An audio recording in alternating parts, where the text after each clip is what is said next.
SV news కు స్వాగతం. ముందుగా హెడ్లైన్స్.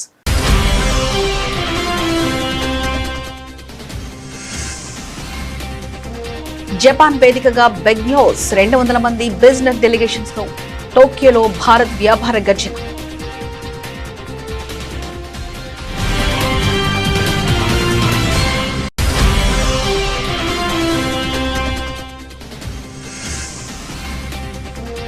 ప్రపంచంలో 5వ అతిపెద్ద ఆర్థిక వ్యవస్థ భారత్. అమెరికాతో ట్రెండ్ వార్ వేళ కెనడా సంచలన వ్యాఖ్యలు.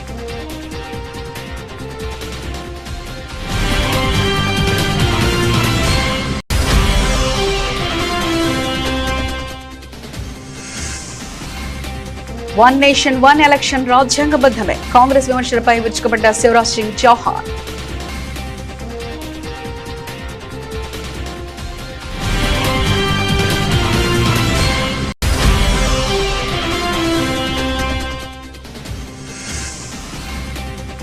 దేశ రాజధానిలోని అయ్యప్ప ఆలయంలో వైభవంగా ఓనం వేడుకలు.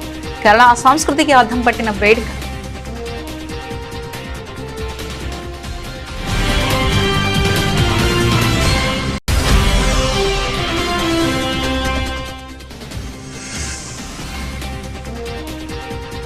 ఎన్నికల రాజకీయం నుంచి తప్పుకుంటున్న సిద్ధరామయ్య ప్రజాక్షేత్రంలోనే కొనసాగుతానని స్పష్టత.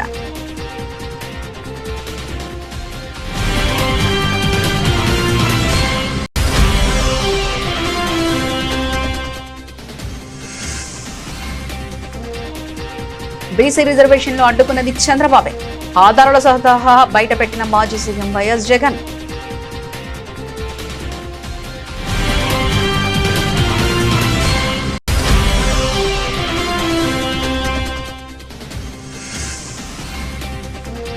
ప్రపంచ బ్యాడ్మింటన్ లో భారత్ సత్తా. యంగ్ షెల్టర్ ను అభినందించిన సీఎం రేవంత్ రెడ్డి, మంత్రి శ్రీధర్ బాబు.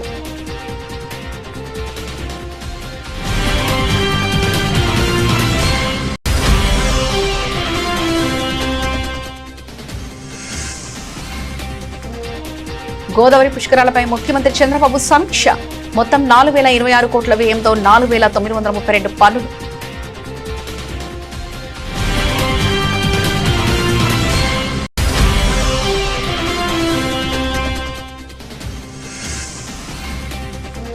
రేవంత్ రెడ్డి నిర్ణయం సుప్రీంకోర్టు తీర్పులకు విరుద్ధం.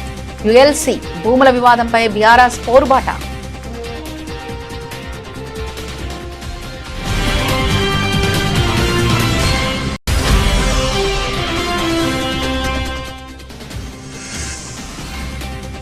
$900 కోట్ల ప్రాజెక్టు 10,000 కోట్లకు చేరింది. చంద్రబాబు తీరుపై ఎమ్మెల్యే తాటిపత్తి ఫైర్.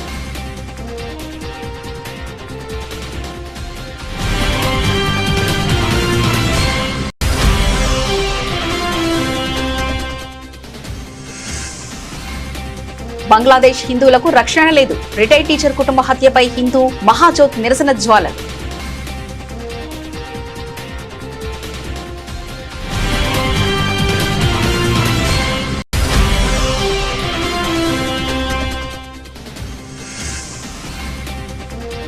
టాక్సీ విడుదలకు ముందు ధర్మస్థలంలో రాకింగ్ స్టార్ యాష్ శ్రీ మంజునాథ స్వామికి ప్రత్యేక పూజలు.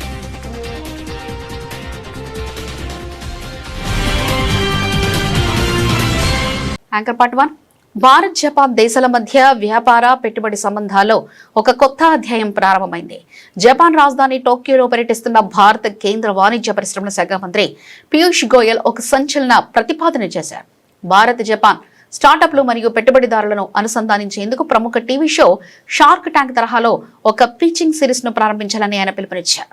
జపాన్ పర్యటనలో భాగంగా జరిగిన స్టార్టప్ రౌండ్ టేబుల్ సమావేశంలో పీయూష్ గోయల్ మాట్లాడుతూ గత 7-8 ఏళ్ల క్రితం ప్రారంభించిన $1 బిలియన్ నుంచి $1.5 బిలియన్ ఫండ్ ఆఫ్ ఫండ్స్ ద్వారా సహ పెట్టుబడిదారుల భాగస్వామ్యంతో ఏకంగా $10 బిలియన్ పెట్టుబడులను ఆకర్షించగలిగామని వివరించారు. తాజాగా డీప్ టెక్ రంగాన్ని ప్రోత్సహించడానికి మరొక $1 billion second fund of funds ను కూడా అందుబాటులోకి తెచ్చామని ఆయన వెల్లడించారు. We started with a $1 billion, $1.5 billion fund of funds to seed startups about 7-8 years ago. It's been used to catalyze investments of about $10 billion along with other co-investors through the AIF model. We have recently launched the second startup fund of funds of $1 billion, which we believe will give a big leg up to the deep tech sector, where this money is going to be focused on.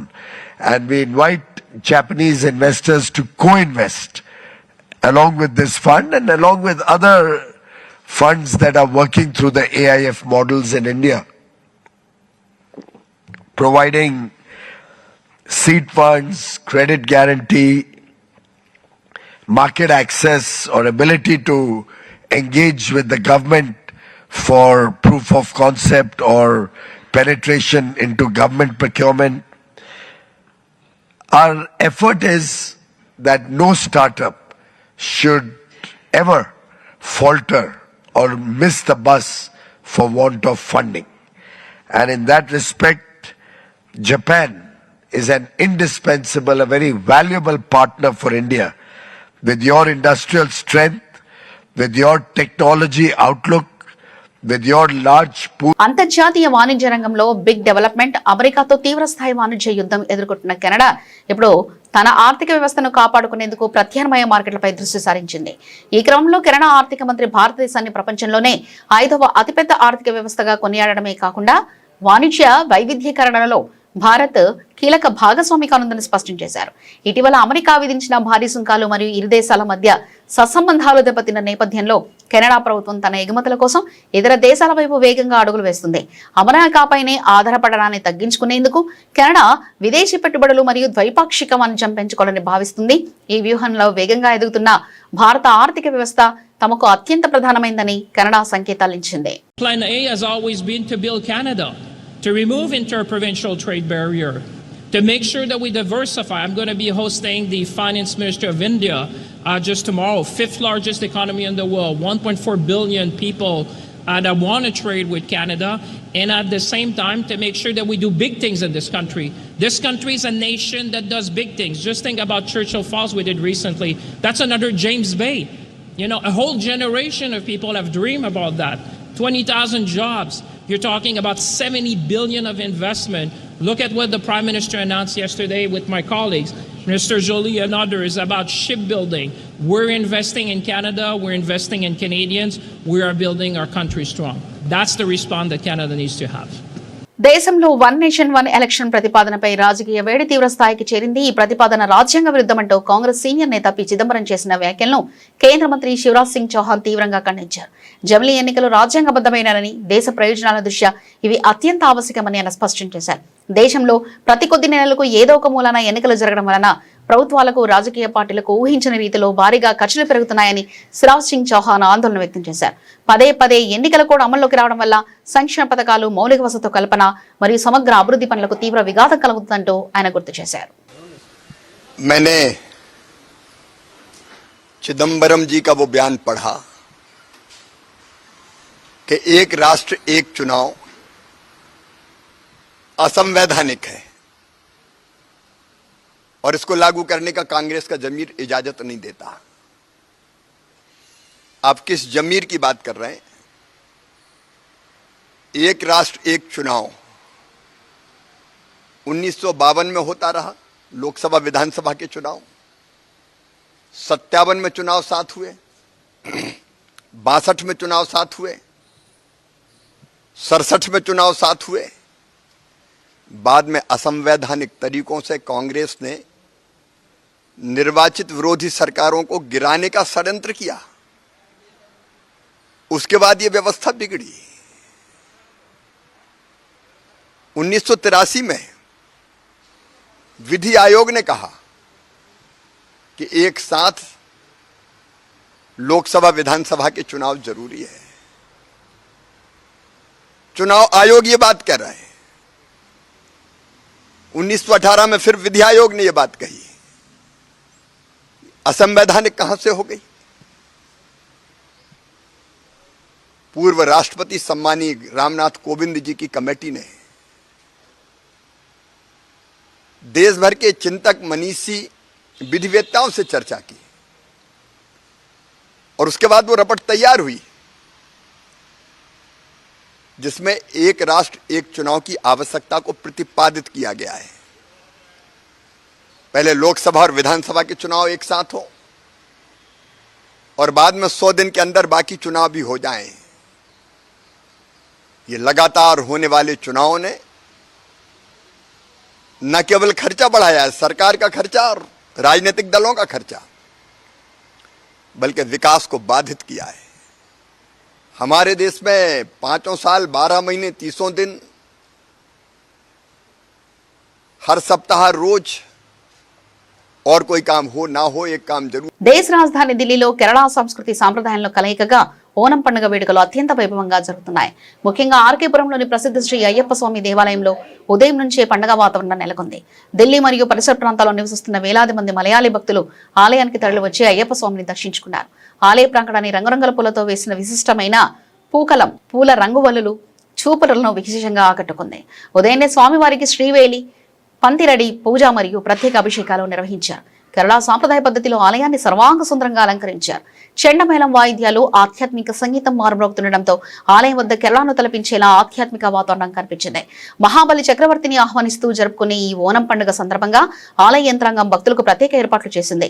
ఆలయ ప్రాంగణంలో సాంప్రదాయ ఓణం సంధ్యా పేరుతో ప్రత్యేక రుచులతో కూడిన విందు భోజనం మరియు అన్నదాన కార్యక్రమాలను నిర్వహించారు. ఢిల్లీలోని ప్రవాస మలయాళీలు సాంప్రదాయ వస్త్రధారణతో వచ్చి పూజలో పాల్గొని ఒకరికొకరు పండుగ శుభాకాంక్షలు తెలుపుకున్నారు. కర్ణాటక రాజకీయాల్లో అత్యంత చారిత్రాత్మక పరిణామం చోటు చేసుకుంది. వచ్చే ఎన్నికల్లో తాను బరిలోకి దిగడం లేదని, అయితే క్రియాశీలక రాజకీయాల్లో ఉంటూ ప్రజల కోసం తన గొంతును వినిపిస్తూనే ఉంటానని కర్ణాటక మాజీ ముఖ్యమంత్రి సిద్ధరామయ్య స్పష్టం చేశారు. ఓ కార్యక్రమంలో పాల్గొన్న ఆయనకు వచ్చే పార్లమెంట్ ఎన్నికల్లో పోటీ చేయాలని అభిమానులు మద్దతుదారులు కోరగా ఆయన ఈ మేరకు స్పందించి తన రాజకీయ భవిష్యత్తుపై స్పష్టత ఇచ్చారు. సామాజిక న్యాయం, అంతర్గత రిజర్వేషన్లు మరియు బహుజన వర్గాల హక్కుల పరిరక్షణే తన ప్రాథమిక సిద్ధాంతాలని సిద్ధరామయ్య పునరుద్ఘాటించారు. అధికారంలో ఉన్నా లేకపోయినా తాము ఎదుర్కొంటున్న సమస్యలపై నిరంతరం పోరాటం చేస్తానని వెల్లడించారు. ರಾಜಕೀಯ ಮಾತಾಡಬಾರ್ದು ಅಂತ ಇದ್ದೀನಿ. ಅವ್ರ ವಿರೋಧ ಇದ್ದಾರೆ ಬಿಜೆಪಿ ಮನುವಾದಿಗಳು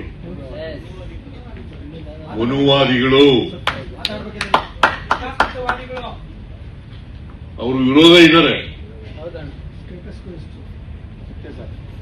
ಹಿಂಗೆ ಮುಂದುವರಿಬೇಕು,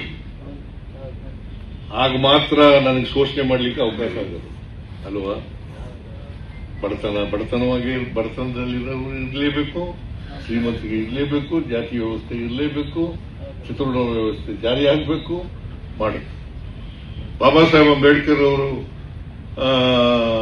ಸಂವಿಧಾನ ಆಕ್ಷೇಪ ಆದ್ಮೇಲೆ ಕಾನ್ಸ್ಟಿಟ್ಯೂಂಟ್ ಅಸೆಂಬ್ಲಿನಲ್ಲಿ ಅದನ್ನು ವಿರೋಧ ಮಾಡಿದವರು ಯಾರು? ಮನುವಾದಿಗಳಲ್ಲ. ಬಂದ ತಕ್ಷಣ ಎಂಥದ್ದು ಎಂಥದ್ದು ಗಾರ್ಡ್ ಒಂದು ಪತ್ರಿಕೆ ಬಂದಿದೆಯಲ್ಲ, ಯಾವುದು ಇಂಗ್ಲಿಷ್ ಪತ್ರಿಕೆ,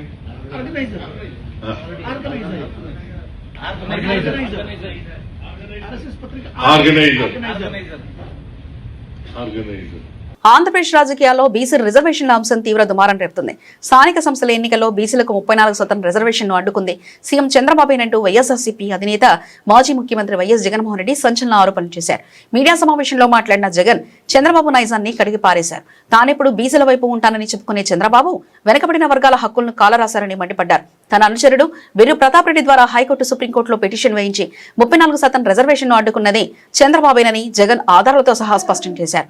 బీసీలకు రిజర్వేషన్ రాకుండా కోర్టులకు వెళ్లేది చంద్రబాబే, మళ్లీ ఏమీ తెలియనట్లు దొంగ ఏడుపులు ఏడుస్తూ మమ్మల్ని కోర్టుకు పోవద్దని చెప్పేది కూడా ఆయనే అని జగన్ ఎద్దేవా చేశారు. బీసీల అభ్యున్నతి విషయంలో నిజంగా ఎవరైనా సిన్సియర్గా కృషి చేశారంటే ఒక వైఎస్ఆర్సీపీ పార్టీ అని మాత్రమే ఘనంగా చెప్పగలుగుతాం.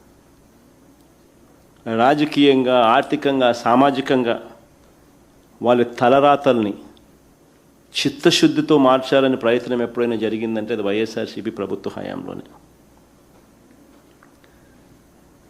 కోర్టులు కొట్టేసిన బీసీలకు ఆ మేరకు రాజకీయంగా ప్రోత్సాహం ఇవ్వాలి అని చెప్పి మాకు మేముగానే 34% కాదు, అంతకంటే పెచ్చుగా, అంతకంటే ఎక్కువగా ప్రాతినిధ్యం కల్పించి మా చిత్తశుద్ధిని మేము చాటుకున్నాం.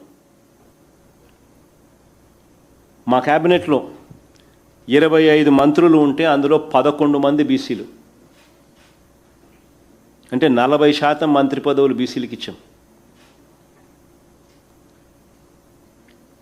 ఎస్సీ, ఎస్టీ, బీసీ మైనారిటీ, కాపు ఈ 5 మందికి ఈ సామాజిక వర్గాలకు డిప్యూటీ సీఎం పదవులు మేము ఇస్తే ఇందులో 2 డిప్యూటీ సీఎం పదవులు BC and minority, 2 deputy CM పదవులు బీసీలకే ఇచ్చాం.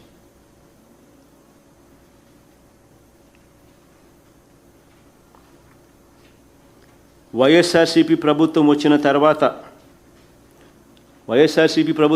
తర్వాత రాష్ట్ర కోటాలో భర్తీ అయిన 11 రాజ్యసభ సీట్లకు 4 బీసీలను పంపించింది ఎవరైనా అంటే అది జగనే. అంటే దాదాపు 36% ప్రాతినిధ్యం ఇచ్చటం. అదే చంద్రబాబు నాయుడు గారు 2014 నుంచి 19 ఆయన ప్రీవియస్ రెజ్యూమ్ ఒకసారి గమనిస్తే ఒక్కరిని పంపించలా రాజ్యసభకు బీసీలను. మేము 4 పంపించినాం, 11 మందిలో 4, 36%. 25 లోక్సభ సీట్లలో 11 బీసీలకే ఇచ్చాం, అంటే 44% బీసీలకే ఇచ్చాం. 58 ఎమ్మెల్సీల్లో 58 ఎమ్మెల్సీ స్థానాలకు 28 స్థానాలు బీసీలకు ఇచ్చినాం. 28 ఎమ్మెల్సీలు బీసీలకు ఇచ్చినాం. కౌన్సిల్లో ఈరోజు 58 కౌన్సిల్ సభ్యుల్లో 28 బీసీలకే ఇచ్చి నిలబెట్టాం. మేము పంపించిన 58లో అంటే 48% వాళ్ళకే ఇచ్చినాం. 13 జెడ్పీ చైర్పర్సన్ పదవులు ఉంటే 6 అంటే 46% బీసీలకు ఇచ్చినాం. 13 మేయర్ పదవులు ఉంటే అందులో 9 అంటే 69% బీసీలకే ఇచ్చినాం.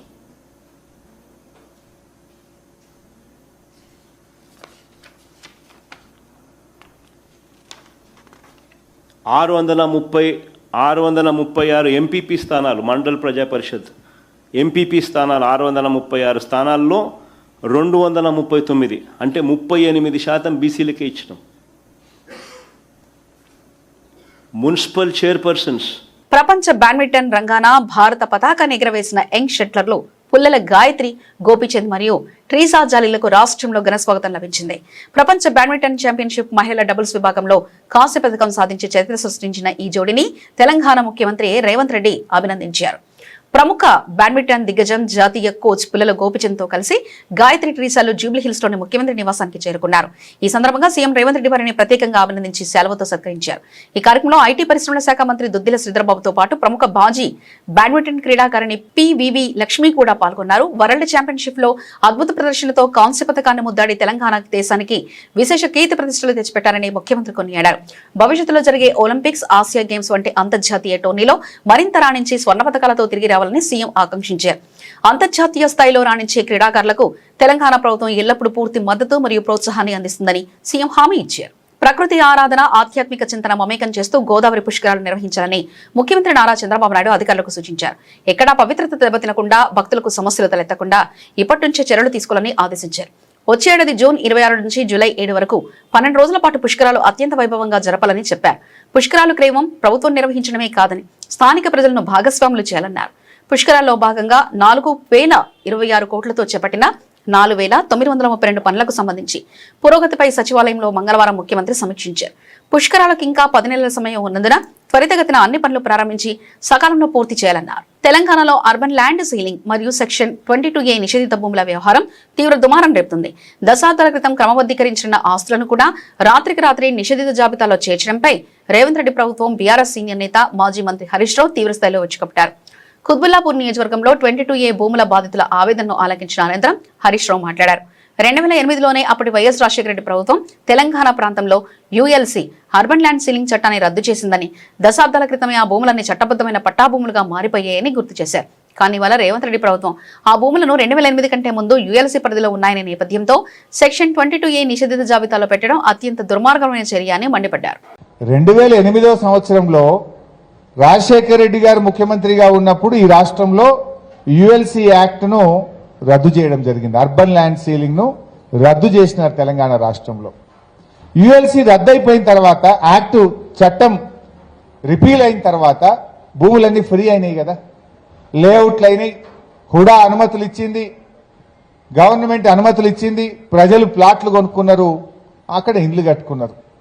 ఇవాళ రేవంత్ రెడ్డి ప్రభుత్వం ఏం చేసిందంటే 2008 కంటే ముందు నీ భూమి యుఎల్సీలో ఉంది అని చెప్పి ఆ భూములను తిరిగి యుఎల్సీలో పెట్టినారు. కాలనీలు 2008లో యుఎల్సీ రిపీల్ అయిన తర్వాత అంతకు ముందు ఎప్పుడో యుఎల్సీలో ఉండేని ఇవాళ యుఎల్సీలో కాలనీలు పెడితే ఎంతమంది ప్రజలు ఆగమవుతారు? సుప్రీంకోర్టు జడ్జిమెంట్లు వచ్చి, హైకోర్టు జడ్జిమెంట్లు వచ్చి కొన్ని భూములను ప్రైవేట్ భూములుగా ప్రజలు హక్కులు దొరికినాయి, లేఅవుట్లు అయినాయి, అక్కడ అపార్ట్మెంట్లు వచ్చినాయి, ప్రజలు ఇండ్లు కట్టుకున్నారు. ఇవాళ తిరిగి మళ్ళీ ఆ భూములను సుప్రీంకోర్టు జడ్జిమెంట్లో ఫ్రీ అయినటువంటి భూములను కూడా ఈ రోజు దాన్ని 22A పెట్టడం అనేటువంటిది ఇది సుప్రీంకోర్టు నియమ నిబంధనలను ఉల్లంఘించడమే అవుతుంది. ఇలా ఒక్క మాటలో చెప్పాలంటే మీరందరు కబ్జాదారులండి. రేవంత్ రెడ్డి ఏం మాట్లాడుతుండు?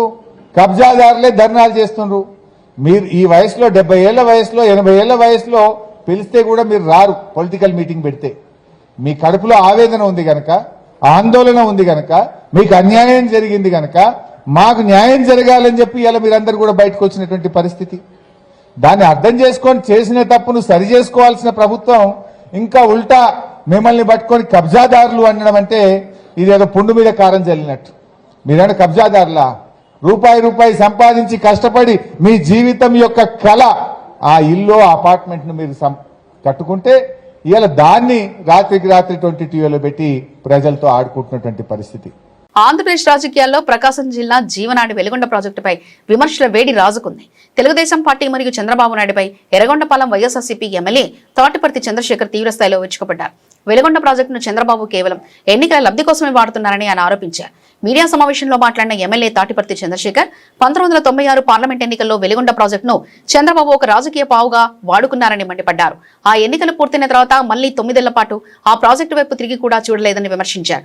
అంతకంటే ముందు స్వర్గీయ ఎన్టీఆర్ కాలంలో కూడా ఆ ప్రాజెక్టు విషయంలో చేసిందేమీ లేదని ఆయన వ్యాఖ్యానించారు. దాదాపుగా 1962లో పూల సుబ్బయ్య గారు అనేటటువంటి ఒక ఎమ్మెల్యే ఎర్రగొండపాలెం నుంచి 2 పర్యాయాలు గెలిచినటువంటి వ్యక్తి మొట్టమొదట్లో ఆలోచించినటువంటి అంకురార్పణ జరిగినటువంటి ఒక ప్రాజెక్ట్. అందుకే శ్రీ జగన్మోహన్ రెడ్డి గారు వారి పేరు మీదనే ఆ ప్రాజెక్ట్ని జాతికి అంకితం చేసేటప్పుడు పూల సుబ్బయ్య వెలుగొండ ప్రాజెక్ట్ అని నామకరణం కూడా చేయడం జరిగింది. ఈ ప్రాజెక్టులో తెలుగుదేశం పార్టీకి కానీ తెలుగుదేశం ప్రభుత్వాలకి కానీ మొట్టమొదట ప్రచారం కోసం వాడుకోవడం తప్ప పనిలో భాగస్వాములు కానే కాదు. తెలుగుదేశం పుట్టక ముందు వచ్చినటువంటి ఆలోచన మొదలైనటువంటి ప్రాజెక్ట్ ఇది. తెలుగుదేశం ఎన్టీ రామారావు గారి ఆధ్వర్యంలో గెలిచిన తర్వాత చంద్రబాబు నాయుడు గారు వెన్నుపోటు ఆయనకు పొడిచి పార్టీని లాక్కున్నప్పుడు 1996లో పార్లమెంట్ ఎలక్షన్స్ వచ్చాయి.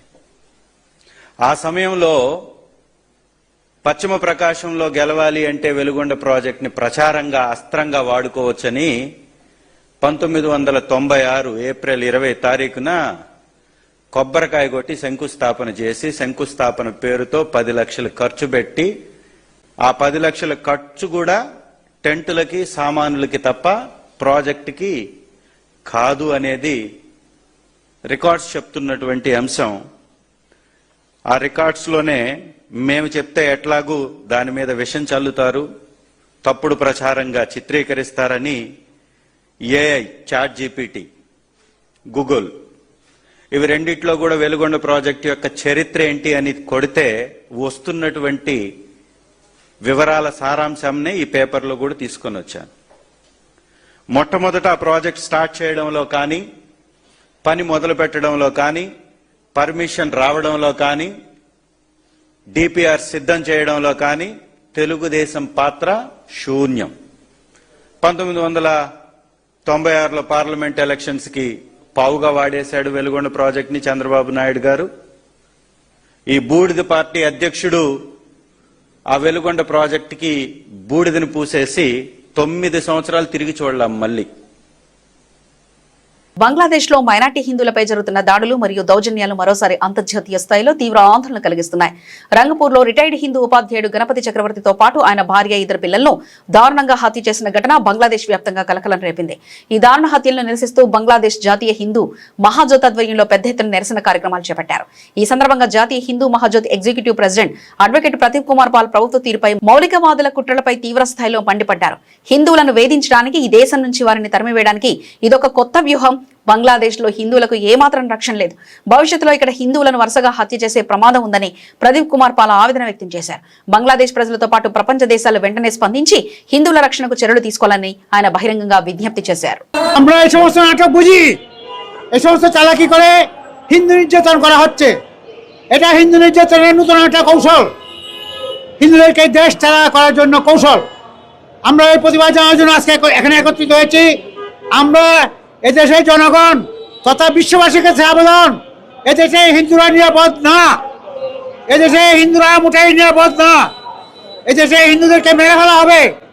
আপনি দেখেছেন আমাদের গোবিন্দদা পুঙ্খানুপুঙ্খানুভাবে আলামতগুলি বলেছে, তাদেরকে নাকি গলায় পেঁচিয়ে হত্যা করা হয়েছে, অথচ ঘর ছিল রক্তাক্ত। মেয়েদেরকে নাকি গলায় গামছা দিয়ে হত্যা করা হয়েছে, অথচ মেয়েদের শাড়ি কাপড় ছড়ানো ছিল। সবগুলি ঘটনা সাজানো হয়েছিল, সাজিয়ে কেন হিন্দু নির্যাতন নূতন কৌশল। Pan India star rocking star Yash నటించిన most awaited global action entertainer toxics ప్రపంచవ్యాప్తంగా థియేటర్లో వచ్చేందుకు సర్వం సిద్ధమైంది. అయితే సినిమా విడుదలకు కొద్ది గంటల ముందు హీరో యాష్ కర్ణాటకలోని ప్రముఖ ఆధ్యాత్మిక క్షేత్రం ధర్మస్థలాన్ని సందర్శించారు. శ్రీ మంజునాథ స్వామి వారిని దర్శించుకుని ప్రత్యేక పూజలు నిర్వహించారు. చెన్నై మరియు హైదరాబాద్ లో జరిగిన ప్రమోషన్ అనంతరం మంగళూరు ఎయిర్పోర్టుకు చేరుకున్న యాష్ కు అభిమానులు ఘనస్వాగతం పలికారు. అక్కడి నుంచి రోడ్డు మార్గాన ధర్మస్థలం చేరుకున్న ఆయన ముందుగా ధర్మస్థల ధర్మాధికారి డాక్టర్ డి వీరేంద్ర హెగ్డాను కలిసి ఆశీర్వాదం తీసుకున్నారు. ఈ సందర్భంగా క్షేత్ర నిర్వాహకులు యాష్ ను సెలవుతో సత్కరించి శ్రీకార్యం సిద్ధిస్తుందని ఆశీర్వదించారు. అనంతరం స్వామివారి దర్శనం చేసుకుని ప్రత్యేక తీర్థ ప్రసాదాలు స్వీకరించారు. తన ప్రతి సినిమా విడుదల ముందు ధర్మస్థలం రావడం తనకు అలవాటైన సాంప్రదాయమని యాష్ ఈ సందర్భంగా గుర్తు చేశారు. తీరికలేని ప్రమోషన్ల వల్ల కొద్దిగా ఆలస్యమైనప్పటికీ విడుదల ముందే శ్రీ మంజునాథ స్వామి వారి ఆశీస్సులు తీసుకోవడం చాలా ఆనందంగా ఉందని, ప్రజలందరి ఆశీస్సులు మా సినిమాపై ఉండాలని ఆయన మీడియాకు తెలిపారు. మహిళల హక్కులు, సమానత్వం మరియు సమాజంలో పితృస్వామ్య ధోరణులపై కాంగ్రెస్ అగ్రనేత రాహుల్ గాంధీ చేసిన వ్యాఖ్యలు ఇప్పుడు జాతీయ రాజకీయాల్లో తీవ్ర చర్చనీయాంశంగా మారాయి. రాహుల్ గాంధీ వ్యాఖ్యలపై కేంద్ర మంత్రి గిరిరాజ్ సింగ్ తీవ్ర స్థాయిలో స్పందించారు. మహిళల హక్కులు, సమానత్వం గురించి మాట్లాడే రాహుల్ గాంధీ ముస్లిం సమాజంలో ఉన్న పితృస్వామ్య ధోరణులను మరియు మహిళలు ఎదుర్కొంటున్న ఆంక్షలను ఎదుర్కొనే ధైర్యం చేయాలని గిరిరాజ్ సింగ్ సూచించారు. కేవలం ఒక వర్గానికి లేదా ఒక కోణానికే పరిమితం కాకుండా ముస్లిం మహిళల హక్కుల కోసం కూడా రాహుల్ గాంధీ గలం విప్పాలని ఆయన పేర్కొన్నారు. సమానత్వం అనేది అన్ని సమాజాల్లోని మహిళలకు సమానంగా వర్తించాలని అభిప్రాయపడ్డారు. ఒకవైపు మహిళల సాధికారతపై రాహుల్ గాంధీ వరుస వ్యాఖ్యలు చేస్తుంటే, మరోవైపు బీజేపీ నేతలు ఆయన వ్యాఖ్యల్లోని ద్వంద్వ ప్రమాణాలను ప్రశ్నిస్తూ విమర్శలు గుప్పిస్తున్నారు. ఈ రాజకీయ వేడిపై కాంగ్రెస్ వర్గాలు ఏ విధంగా స్పందిస్తాయో చూడాలి. బులెటిన్ ముగించే ముందు హెడ్లైన్స్ మరోసారి చూద్దాం.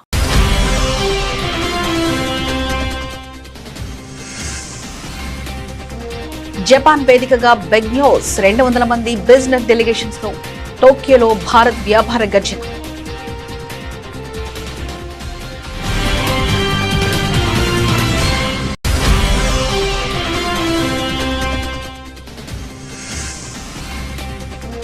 ప్రపంచంలో 5వ అతిపెద్ద ఆర్థిక వ్యవస్థ భారత్, అమెరికాతో ట్రెండ్ వార్ వేళ కెనడా సంచలన వ్యాఖ్యలు.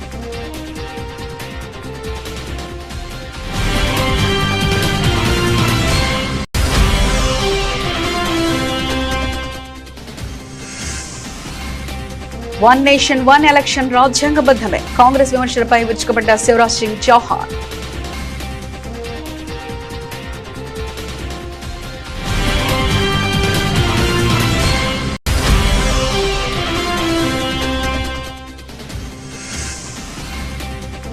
దేశ రాజధానిలోని అయ్యప్ప ఆలయంలో వైభవంగా ఓనం వేడుకలు, కేరళ సంస్కృతికి అర్థం పట్టిన వేడుక.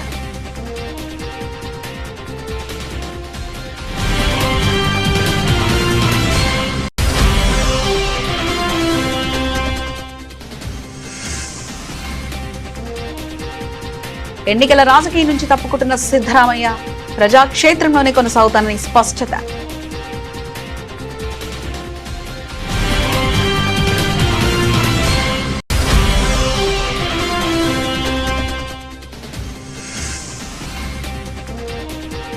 బీసీ రిజర్వేషన్లు అడ్డుకున్నది చంద్రబాబే. ఆధారాల సహా బయటపెట్టిన మాజీ CM YS Jagan.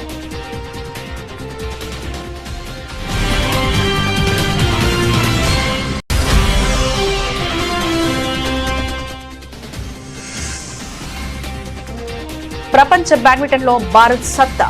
Young shelter ను అభినందించిన సీఎం రేవంత్ రెడ్డి, మంత్రి శ్రీధర్ బాబు.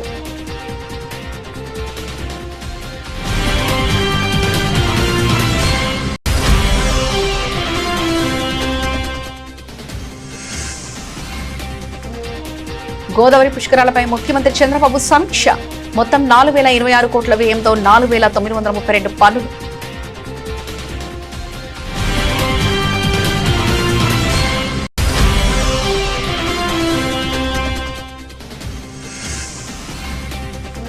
రేవంత్ రెడ్డి నిర్ణయం సుప్రీంకోర్టు తీర్పులకు విరుద్ధం. యుఎల్సి భూముల వివాదంపై బీఆర్ఎస్ పోరుబాట.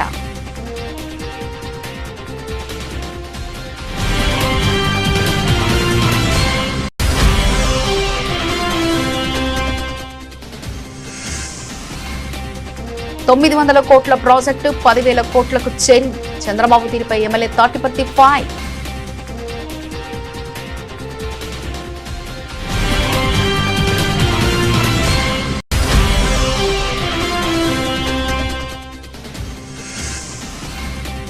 బంగ్లాదేశ్ హిందువులకు రక్షణ లేదు. రిటైర్డ్ టీచర్ కుటుంబ హత్యపై హిందూ మహాజ్యోత్ నిరసన జ్వాలలు.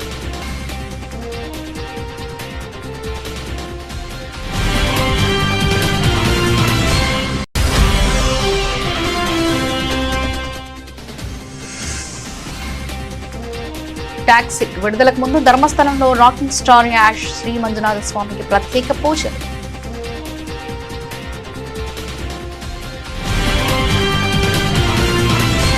ఇవి ఇప్పటివరకున్న అప్డేట్స్. మరో బులెటిన్లో మళ్ళీ కలుసుకుందాం. అంతవరకు సెలవు. నమస్కారం.